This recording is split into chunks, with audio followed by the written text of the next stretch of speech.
Officials with Planned Parenthood Northern New England say they are now dealing with more than twice the amount of appointments they had before the presidential election for certain types of care.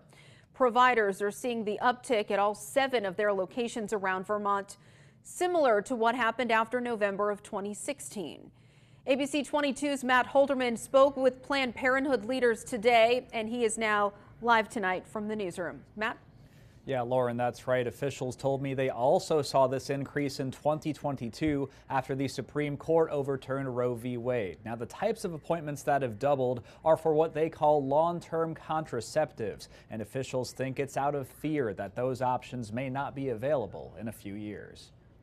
I think really what it shows is that people are scared. It's been 3 weeks since former President Donald Trump won a second term to the White House, and in turn, it's been some of the busiest weeks of the year for people working at Planned Parenthood Northern New England. Really, what we're seeing is an increase in calls, but also a shift in what folks are asking for. In fact, Jessica Barquist says some of the numbers are up more than twofold at its 7 Vermont locations. In a typical week, their health centers deal with 51 appointments for IUDs and long-term implants, but in the week after the election, they managed 105 bookings. On top of that, they get about 23 requests for vasectomies each month across all of their offices in Vermont, New Hampshire, and Maine, and in just the 10 days following Trump's victory, they received 26. Our election should not have such an impact on whether or not folks feel like they can access the essential health care that they need. Although the extra appointments help Planned Parenthood Northern New England in a time where they are financially struggling,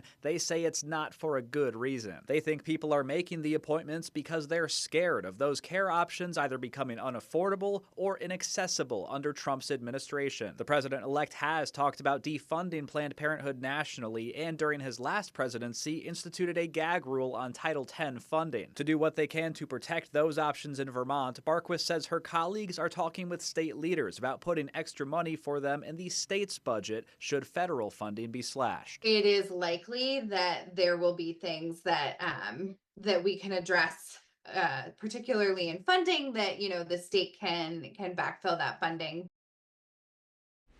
Should any medications or procedures be banned at the federal level, that would be tough for them to fight. But ultimately, she wants to reassure everyone that Planned Parenthood will be there for communities as long as they can be, and their doors are open right now. Reporting live in the newsroom, Matt Holderman, ABC 22 News.